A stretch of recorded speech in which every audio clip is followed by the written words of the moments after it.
Você já se sentiu solitário em meio à sua própria família? Pois é, e quantas pessoas nem família têm? Você já imaginou a carência de amor que existe no mundo? Cada dia, as pessoas acreditam menos no amor desinteressado. Saímos para ver nas ruas de São Paulo se as pessoas acreditam na existência de um Deus que as ama e que provas elas podem obter disso. Ele ama todo mundo, né? Todas as pessoas, né? Ele tem me ajudado bastante, sempre oro e sinto que ele me abençoa. Não acredito. Saúde, que mais? Nunca tem problema na vida, sempre a gente tenta levar sempre o máximo o bem e até agora nunca tive problema, né? Então acho que Deus sempre está comigo, com meus filhos, com meu marido, com a minha família, né? Eu acredito. Se a gente estiver doente, pedir para Deus com fé, Ele cura. A minha família. Saúde. Só de viver, Jesus já tem um amor, pelo amor que Deus deu. Eu acredito. Paz, saúde, alegria. Eu não acredito em Deus. A maior prova é você estar sobrevivendo, né? Com toda a dificuldade, com todo, né? Eu acho que está muito difícil para todo mundo e mesmo assim ele, né? Acho que só ele mesmo para, pelo menos, tentar, né? Fazer alguma coisa para a pessoa conseguir sobreviver. Lógico que ele me ama. Não só a mim, igual vocês todos também. Porque ele me deu 4 filhos maravilhosos, porque eu não tenho ódio no coração, e porque eu passei por uns problemas muito difíceis e ajoelhei no chão e pedi que Deus me ajudasse e Ele está me ajudando.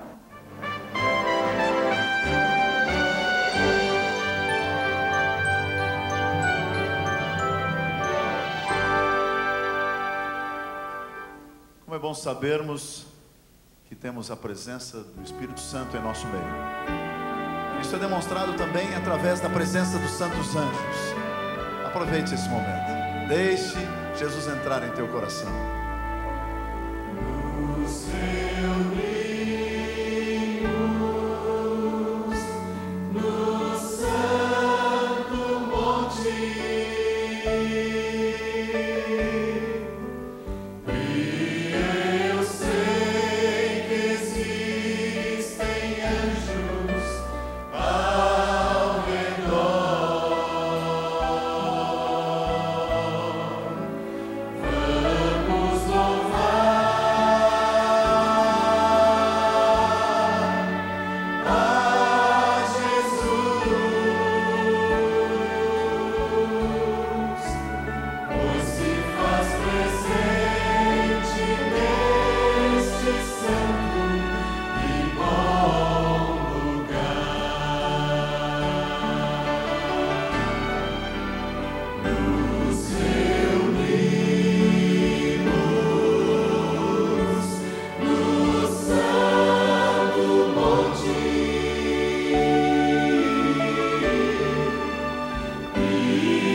Pai nosso que estás nos céus, sentimos a responsabilidade de lidar com assuntos sagrados. Não estamos falando de coisas triviais, comuns, mas dos assuntos mais importantes do universo. Abençoe cada pessoa que está ouvindo a nossa voz hoje. Quer seja numa igreja, um auditório, numa casa. Ajuda para que cada um possa perceber a importância das coisas santas. E que todos possam, com coração aberto, receber a mensagem das Escrituras. E abençoe de uma maneira especial o pregador, que sente a grande responsabilidade, que ele possa se deixar ser usado por teu Espírito e transmitir somente palavras de verdade. Em nome de Jesus pedimos. Amém. Aconteceu alguma coisa que nunca havia acontecido. Foi no dia 14 de junho de 1865. Uma coisa que foi considerada uma grande vitória quando os homens conseguiram subir a montanha Matterhorn pela primeira vez. A subida era uma subida de 4.505 metros. O líder da expedição era Sir Edward Whymper. Ele subiu com 3 amigos e 3 guias e fez o recorde, uma coisa que nunca havia acontecido. Conseguiu chegar ao pico da montanha. Na descida, aconteceu alguma coisa triste. 4 homens desta expedição nunca voltaram. Eles estavam descendo, todos amarrados com uma corda, quando um deles escorregou. Não deveria ter caído, porque a corda deveria ter segurado. Mas a corda partiu-se. E 4 homens se precipitaram numa geleira de 1.200 metros abaixo e morreram. Se alguém visitar hoje o Museu de Zermatt, pode ver muitas coisas, artigos que comemoram essa vitória, essa subida. E entre as coisas que verá ali é um pedaço da corda que partiu. Por que a corda partiu? Havia um motivo muito triste. Partiu-se porque não era uma corda genuína. Não era uma corda genuína dos alpinistas. Para ser genuíno, teria que ser tecido com um cordão vermelho para mostrar que era genuíno. A corda que eles usaram não era genuína porque faltava esta corda encarnada, esta corda vermelha, que era a marca da identidade. Este fio vermelho, trançado junto com os outros demais, estava faltando. Eles usaram uma corda comum. É um pensamento horrível saber que a humanidade está pendurada sobre o abismo do pecado e que muitos não têm a corda vermelha. Porque qualquer meio de salvação, não baseado no sangue de Jesus Cristo, não é a corda autêntica. Não é a salvação autêntica. Falta alguma coisa, uma coisa importante. No livro de Hebreus, nas Escrituras, capítulo 11, temos aqui uma galeria dos heróis da fé. Homens importantes como Abraão e Jacó e outros, Isaac. Mas entre eles está o nome de uma senhora que era meretriz. Uma prostituta da cidade de Jericó.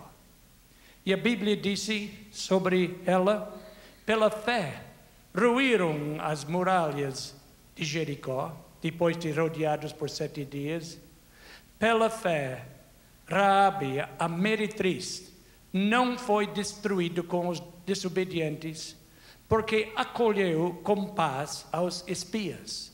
Hebreus 11, 30 e 31. Moisés, depois de ter passado com os filhos de Israel no deserto, recebeu ordens para conquistar a cidade de Jericó. E ele mandou espias para examinar as fortificações. Entraram escondidos na cidade.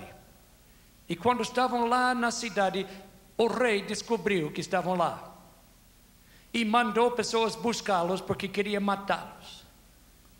E Raabe, a meretriz, escondeu esses homens na sua casa.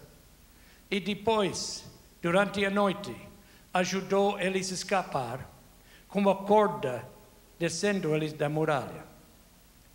E eles prometeram a ela que quando Jericó se ficasse conquistado pelos soldados de Israel, a vida dela seria salva.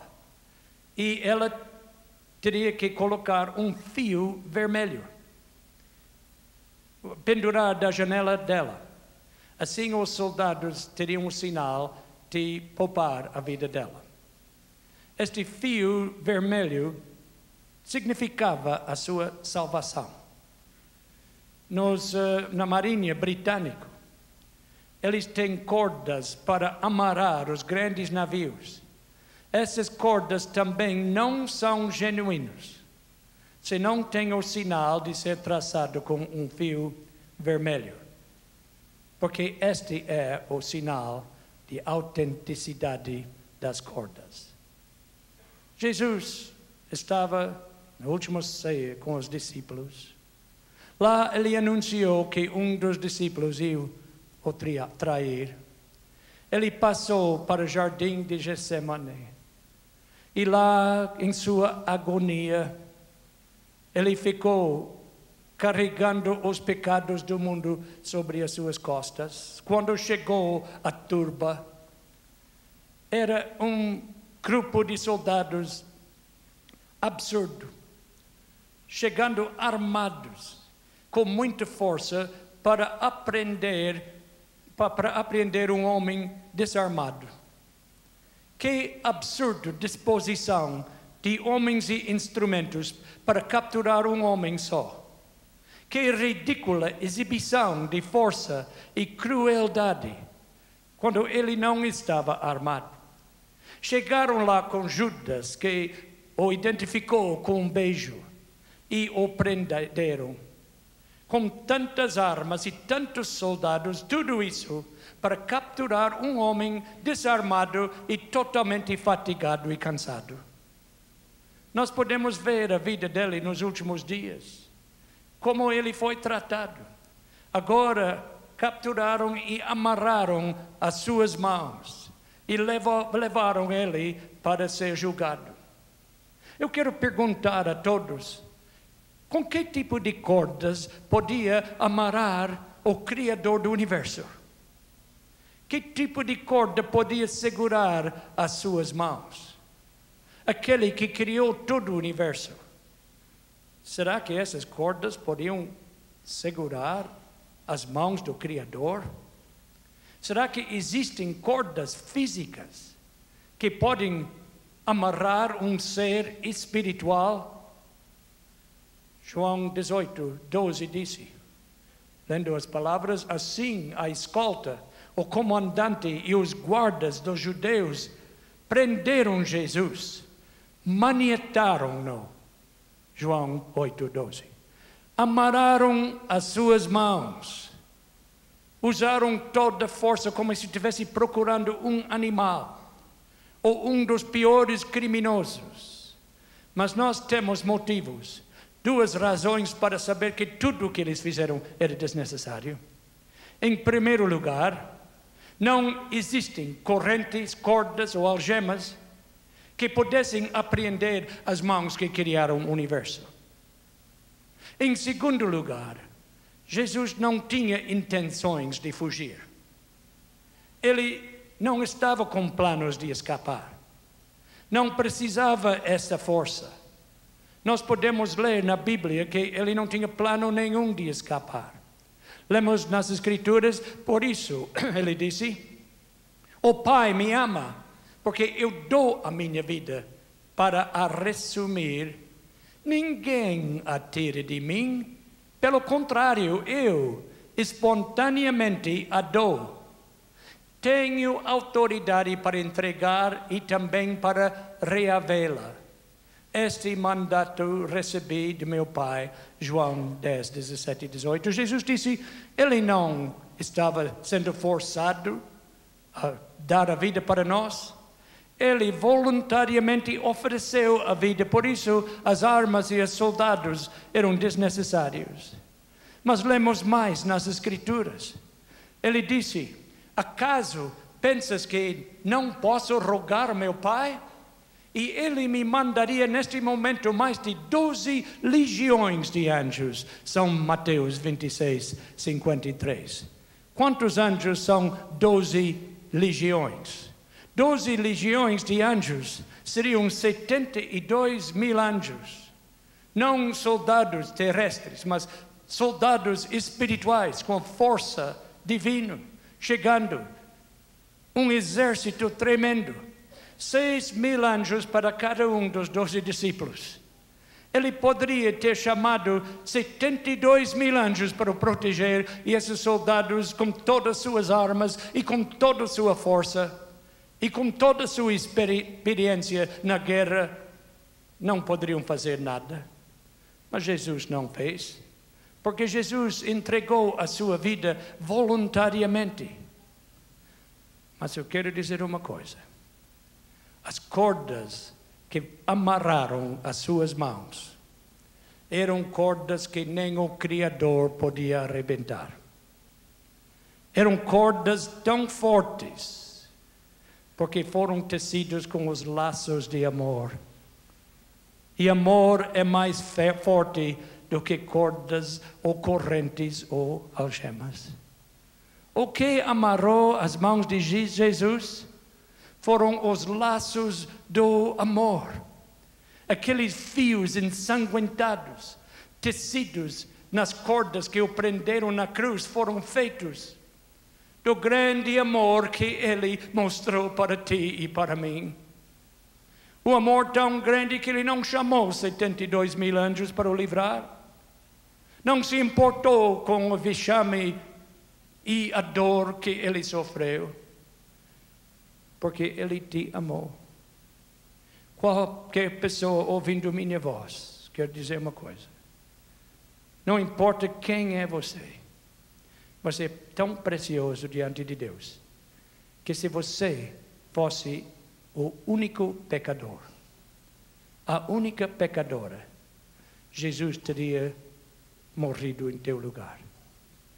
As cordas do amor que nem o Salvador, nem o Criador podia quebrar. Vamos agora imaginar o que aconteceu. Na última semana, antes de morrer, Jesus trabalhava dia e noite, pregando no templo durante o dia e orando no jardim de Getsemane a noite inteira. Estava durante o dia com as grandes multidões. Estava lá chorando pela cidade de Jerusalém e o povo que ele amava. E à noite, em vez de ir para a cama, ele estava lá no jardim, em agonia. Uma semana sem dormir, estava totalmente cansado. Lá no jardim, ele fez uma oração a Deus. Dizia, afaste de mim este cálice. Ele estava vendo o sofrimento horrível. O sofrimento físico não foi nada comparado com o sofrimento mental, porque ele estava carregando sobre ele todos os pecados de todos os seres humanos de todos os tempos.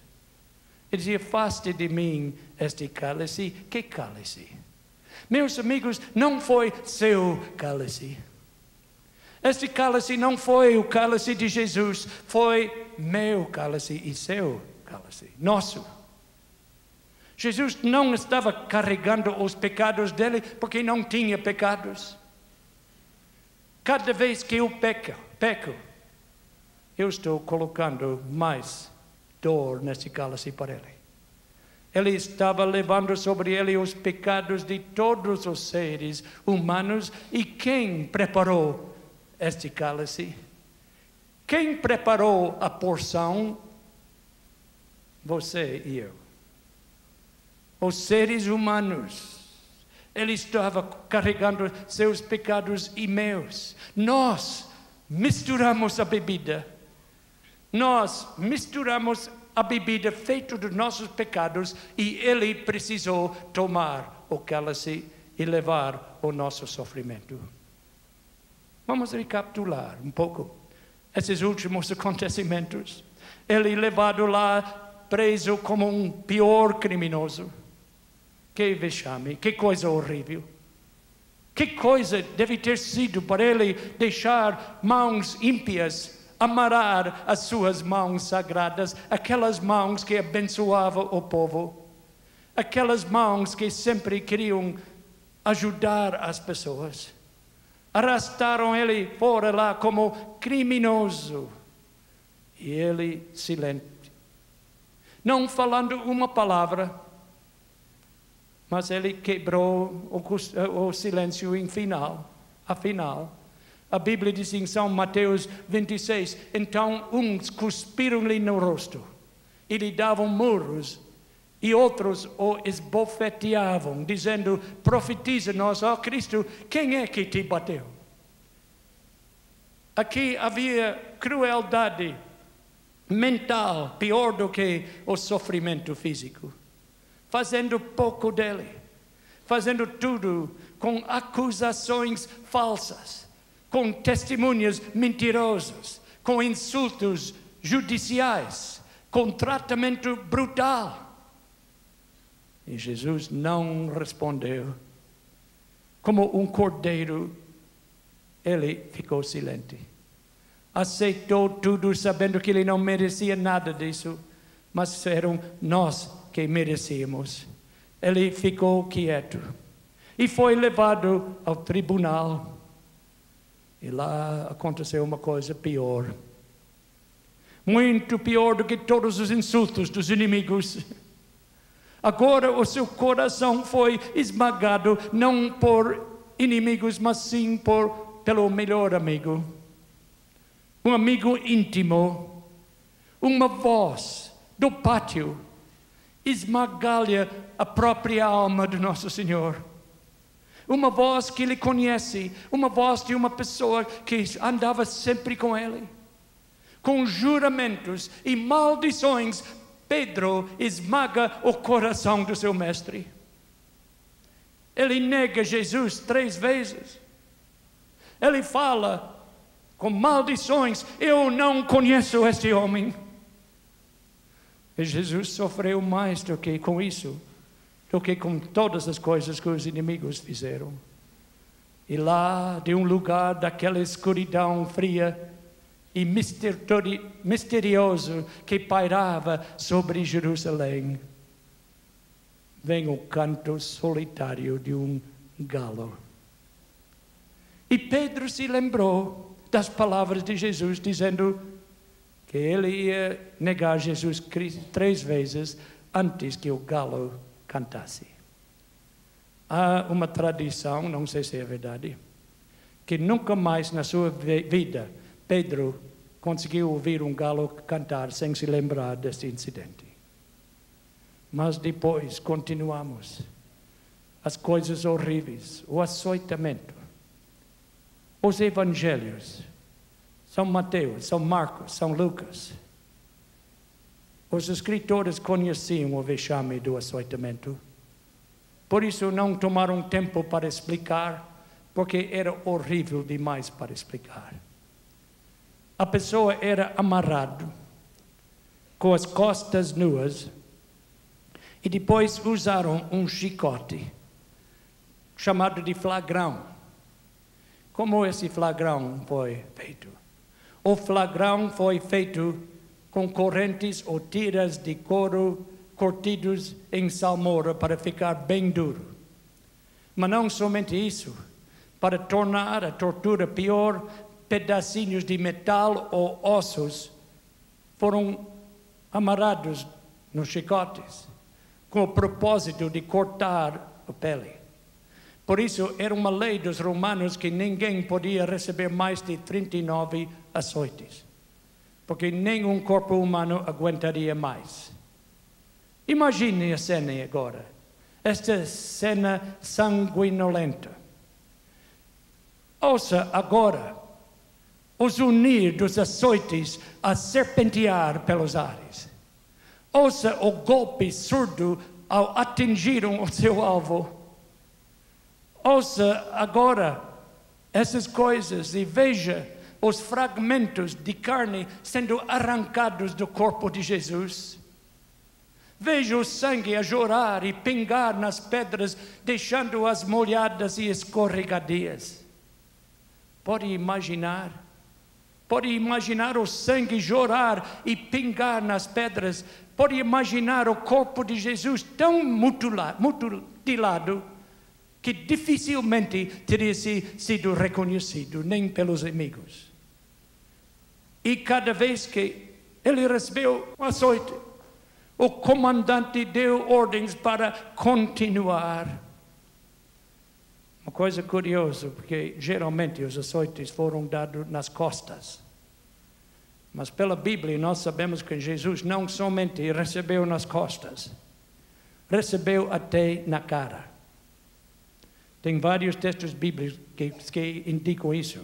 Vamos ler somente um que está em Miqueias 5:1. A profecia disse: e ferirão com a vara a face do juiz de Israel. Bateram nas suas costas, bateram na sua face. E ele estava completamente quebrado, machucado. A lei romana, para dar mais vexame ao vítima, mandava que a pessoa fosse crucificada sem roupa, completamente nua, para dar mais vergonha. Pode imaginar agora Deus Pai assistindo tudo isso.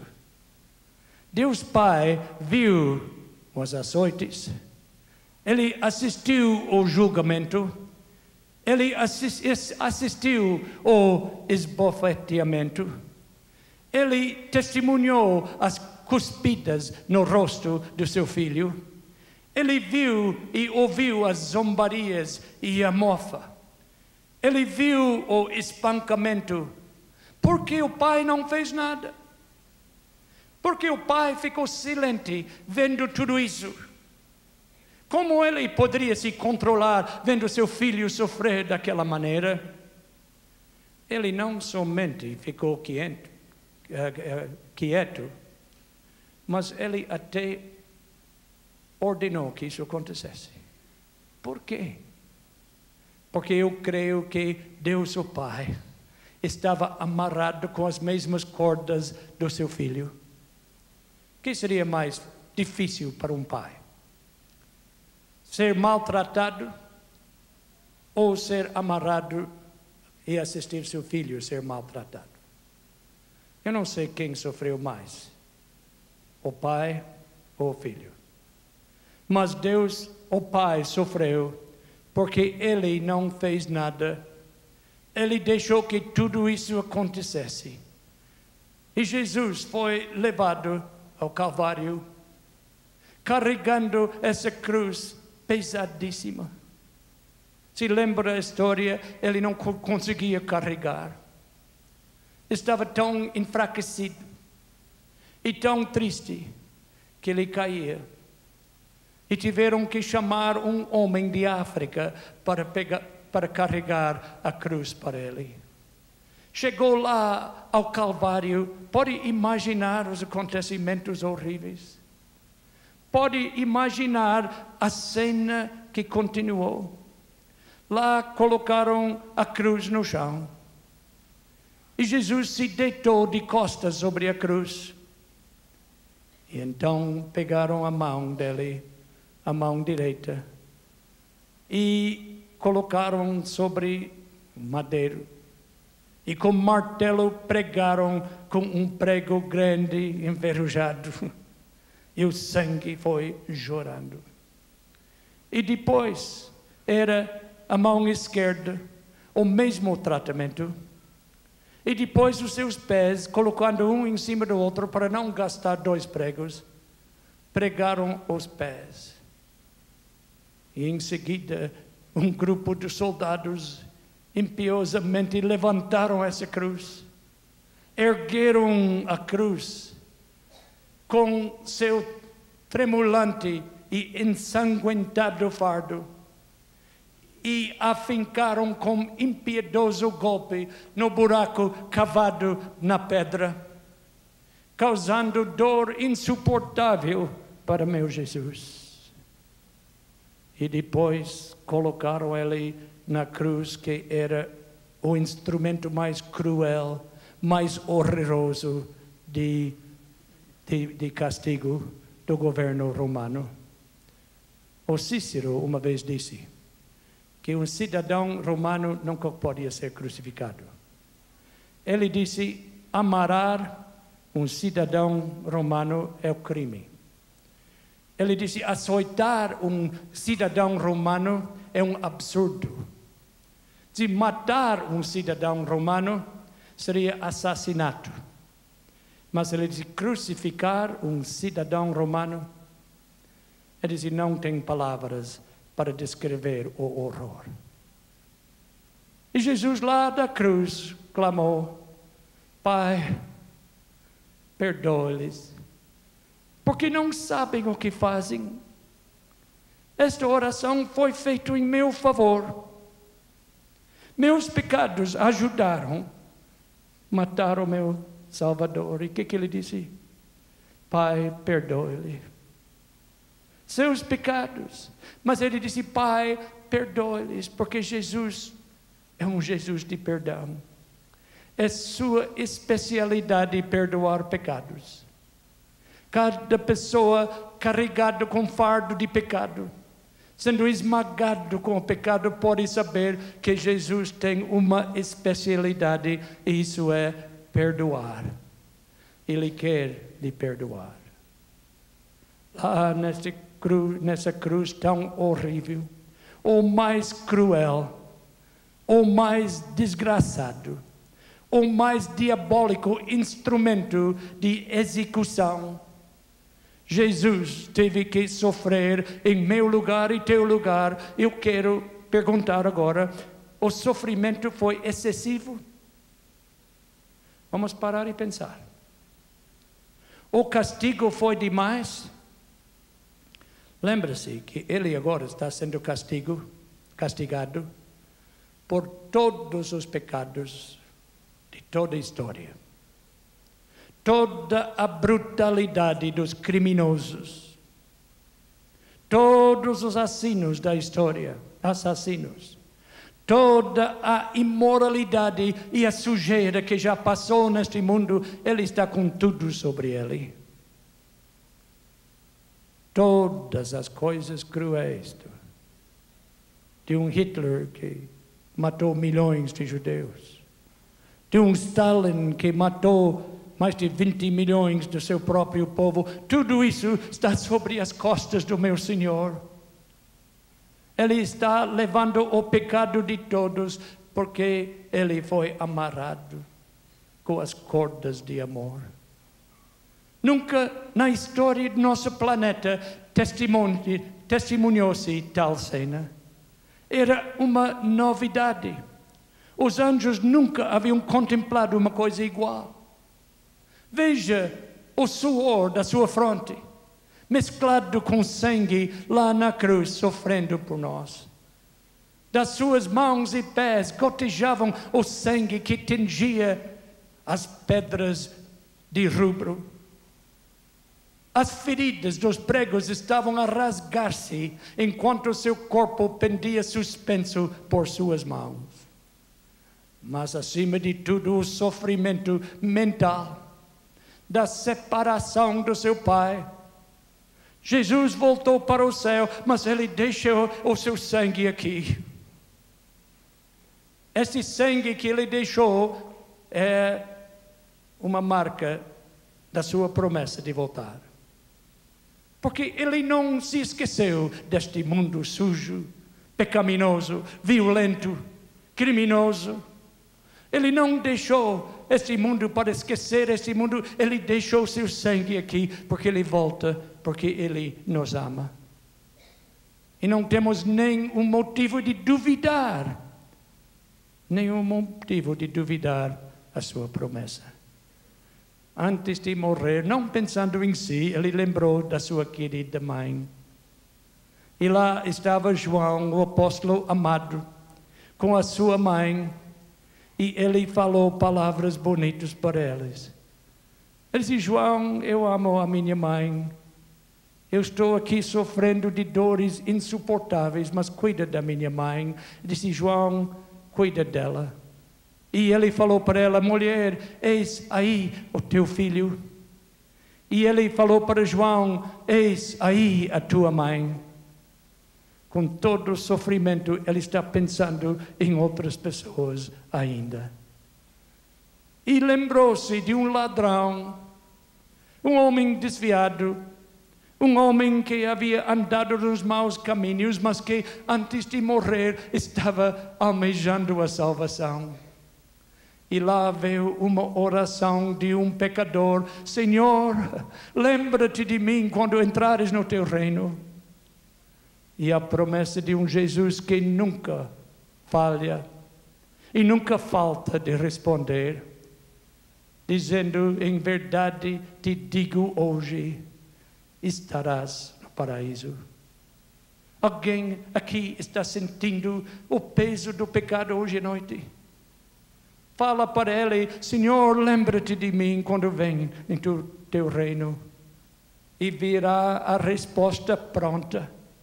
A resposta imediata: tu estarás comigo no paraíso. Jesus está te convidando. Nós estamos vivendo na sombra da cruz. E é somente a cruz, com o sangue, que tem a possibilidade de nos dar a salvação. Qualquer outra salvação falta o tecido vermelho. Não há outra salvação. Lá na cruz, ele clamou: meu Deus, por que me desamparaste? Não é que ele não sabia a resposta. Ele sabia muito bem. Ele sabia que estava seguindo o plano de salvação que foi feito antes da fundação do mundo. Ele estava aqui repetindo uma passagem do Antigo Testamento. Mas ele se sentiu separado do Pai, porque o pecado nos separa de Deus. E ele sentiu essa separação tão forte, que ele clamou: meu Deus, por que me desamparaste? Então ele disse: está consumado. Ele não largou o trabalho até que ficasse terminado. Esta palavra, está consumado, vem de uma palavra original, a palavra tetelestai, que quer dizer que está consumado, está terminado, que o negócio está carimbado. É uma palavra que usava para fechar um contrato. Ele diz: está cumprido, eu fiz o meu trabalho. O diabo está derrotado para sempre. O trabalho está completado. Qualquer pecador agora tem o direito de entrar no reino de Deus e ter todos os seus pecados perdoados. Graças a Deus, Ele pagou o preço que era o preço que nós deveríamos pagar. E como a lei romana exigiu que um criminoso, que ele foi considerado, teria que ser crucificado sem roupa, Deus, na sua bondade, apagou a luz. Houve uma escuridão para cobrir a vergonha que nosso Senhor Jesus teve que levar diante de todos. Incrível, quando lemos a história do nascimento de Jesus. Era meia-noite quando os anjos apareceram aos pastores e houve um brilho ao meia-noite que parecia dia. Agora, ao contrário, agora era meio-dia e houve trevas. No seu nascimento, brilho durante a noite. Na sua morte, trevas ao meio-dia. E Jesus morreu, deu a sua vida, entregou a sua vida por causa do amor que Ele tem para ti e mim. Que amor maravilhoso! Que amor maravilhoso! Que nós agora podemos aceitar o dom da salvação que vem somente dele. Por isso o livro de Apocalipse disse: então ouvi grande voz do céu, proclamando agora veio a salvação, o poder, o reino do nosso Deus e a sua autoridade de Jesus Cristo. Pois foi expulso o acusador dos nossos irmãos, o mesmo que os acusa de dia e de noite diante do nosso Deus. Eles, pois, o venceram por causa do sangue do Cordeiro e por causa da palavra do testemunho que deram, e mesmo em face da morte, não amaram a própria vida. Apocalipse 12, 10 e 11. Meus amigos, por causa do que Jesus fez, nós podemos ter a vitória. Por causa do que Jesus e o preço que Ele pegou, nós podemos enfrentar as legiões dos diabos e demônios com confiança, porque o diabo é um inimigo derrotado. Foi derrotado na cruz de Calvário. Todo o seu poder foi cortado. E você e eu podemos confiar nas profecias que vamos continuar estudando. Podemos ter plena confiança que Deus não falhará. Deus nunca falhará. Ele oferece a salvação para multidões, mas não se esquece. Ele oferece a salvação para cada pessoa. A pessoa mais humilde, a pessoa mais pobre. Agora vamos fazer uma pergunta. Quem é que entregou Jesus à morte? Nós poderíamos mencionar vários nomes. Judas o traiu. Mas não foi Judas que o entregou por sua ganância. Então quem foi? Pilatos o condenou. Mas não foi Pilatos por sua covardia. Ele tinha medo dos judeus. E não foram os judeus por inveja. Quem entregou nosso Salvador à morte? Foi o amado Pai, pelo amor que Ele tem por nós. Que coisa maravilhosa saber que somos amados. Que nós podemos sentir o amor da divindade. Este amor que está sempre ao nosso dispor. Sempre pronto para nos aceitar. Mais uma vez, eu gostaria de perguntar: quem será que sofreu mais, o pai ou o filho? Sabe por que estou perguntando isso? Às vezes eu ouço pessoas dizer: eu gosto do Novo Testamento, mas não gosto do Velho Testamento. Eu tenho muita confiança em Jesus, mas o Pai é outra coisa. Nós temos que lembrar que o Pai e o Filho mostraram o mesmo amor. E o Pai nos ama tanto como o Filho e também o Espírito Santo. Eu nunca ouvi uma ilustração melhor do que a ilustração que eu vou usar agora. Lembrando-nos que uma ilustração nunca é perfeita. Uma ilustração é uma ilustração. Mas eu creio que às vezes nos ajuda a compreender melhor o que aconteceu. no estado de Mississippi, tem o rio Mississippi e tem pontes que passam de um lado para o outro. E muitos desses pontes são móveis, porque não tem altura para os navios grandes passarem embaixo. E quando vem um navio com mastros muito altos, ele tem que abrir a ponte. Depois que o navio passou, fecham a ponte para os trens passar por cima. Havia um certo senhor chamado John Griffith. Isso aconteceu muitos anos atrás, no ano 1937, num dia do verão. Ele tinha a responsabilidade de abrir e fechar a ponte. Abrir quando chegavam os navios, fechar quando chegavam os trens. E um dia de verão, ele levou o seu menino, seu filho pequeno, para passar o dia com ele, para ficar com o pai. De manhã inteira estavam juntos, mas quando chegou meio-dia, a mãe havia dado comida para eles e eles abriram a caixinha e comeram a comida. E depois o pai, João Griffith, estava com sono e ele adormeceu um pouco, enquanto o filho estava brincando. De repente, ele ouviu o apito do navio Memphis Express, do trem, aliás, Memphis Express. Era um trem de 400 passageiros, chegando a alta velocidade, aproximando a ponte. A ponte estava aberta. Ele havia deixado aberta para o navio passar. E ele acordou e viu que não tinha tempo de perder. O trem estava quase chegando à ponte.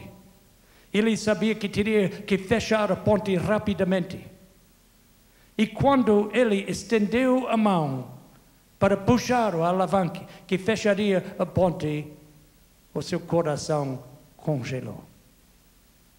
Ele viu que seu pequeno menino havia descido brincar e havia caído dentro das engrenagens. E a calça de uma perna estava presa entre duas engrenagens. Agora o que fazer? Ele teria que fazer uma decisão com a velocidade de relâmpago. Uma decisão que não dava muito tempo para meditar ou pensar, porque ele não tinha alternativas. Somente duas. Ele podia sacrificar seu filho, fechando a ponte, e poupar a vida dos 400 passageiros.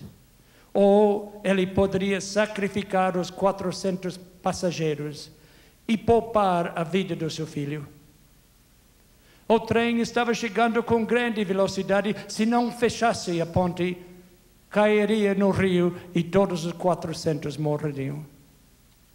Ele sabia a decisão que teria que fazer.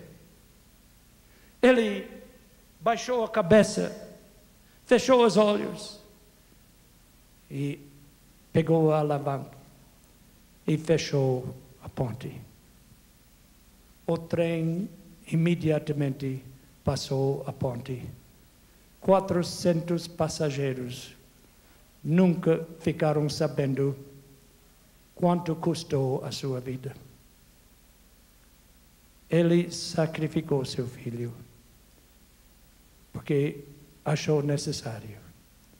E o grande Criador teve que fazer uma decisão semelhante. Ele também tinha somente duas alternativas.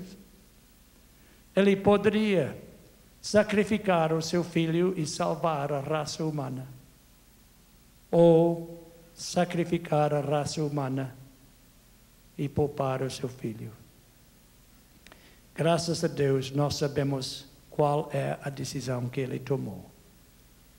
E Jesus disse: se eu for levantado, atrairei todos a mim.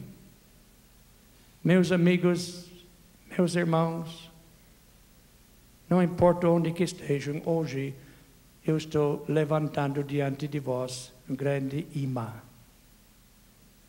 Porque é a cruz que atrai todos. Eu não posso atrair ninguém para mim, mas eu posso levantar a atração fortíssimo. Porque eu creio que a cruz atrai todos, sem exceção. Todos não aceitam. Mas eu não sei de nenhuma pessoa que pode estudar o assunto da cruz sem sentir alguma coisa mexer no seu coração. Hoje à noite eu estou levantando a atração, imã. Alguém está se sentindo atraído? Aceita agora o que Jesus fez para ti. Aceita a cruz como símbolo da sua salvação. Aceita a vida de Jesus Cristo, a sua morte e seu exemplo, seguindo os seus passos. Ele está chamando todos agora. Um dia nós estaremos na eternidade. E lá no céu vamos ver as mãos de Jesus. Um dia uma senhora estava no hospital doente. E apareceu uma figura gloriosa. E disse para ela: eu sou Jesus. Eu vim aqui te confortar. Esquece a Bíblia. Esquece todas essas coisas. Confia em mim, porque eu sou seu Salvador. E ela olhou para ele e disse: tu não és meu Salvador. Meu Salvador tem marcas nas suas mãos, mostrando que ele morreu para mim. O Senhor não tem. O Senhor é um demônio, um enganador. Meu Jesus tem as marcas nas mãos que vão ficar permanente como lembrança dos meus pecados. Ele dizia: eis que tenho gravado nas palmas das minhas mãos. E a Bíblia disse no livro de Zacarias que um dia no paraíso pessoas vão perguntar: o que são estas marcas? Essas feridas nas suas mãos. E se alguém lhe dizer: que feridas são essas nas tuas mãos? Dirá ele: são feridas com que fui ferido em casa dos meus amigos. Que marcas são essas nas tuas mãos? Pai nosso, um dia estaremos em teu reino. Vamos ver as suas mãos preciosas e perguntar: que feridas são essas? E com amor ouviremos a tua voz dizer: as feridas com que fui ferido para te amar. Hoje estamos levantando grande imã, atraindo almas, não para nenhum ser humano, nem para uma filosofia, nem para uma teologia, nem para uma igreja, mas sim para um Salvador. Um Salvador que perdoa plenamente, que disse: se confessarmos os nossos pecados, Ele é fiel e justo para nos perdoar os nossos pecados e nos purificar de toda a injustiça. Abençoe cada pessoa que está ouvindo minha voz agora. Pai, o imã está atraindo. Corações agora estão comovidos, pensando no grande amor do nosso Salvador. E não poderíamos fechar esta reunião sem dar uma oportunidade. Alguém aqui que não ainda tomou uma decisão de entregar a sua vida completamente a Jesus, gostaria de fazê-lo agora levantando a sua mão direita bem alto. Que Deus abençoe. Sim, muitas mãos estão se levantando. O grande imã está atraindo. Deus está te chamando porque Deus te ama. Mais alguém? Levanta sua mão agora. Deus abençoe. Não posso ver todas as mãos nos outros salões, mas eu creio que o mesmo Salvador que está operando aqui, o mesmo Espírito Santo que está operando aqui neste lugar agora, está fazendo o trabalho em outros lugares também.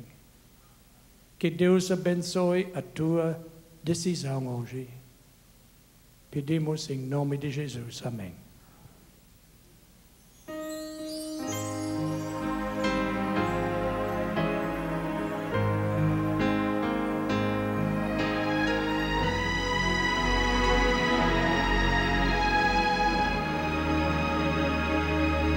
Que o Senhor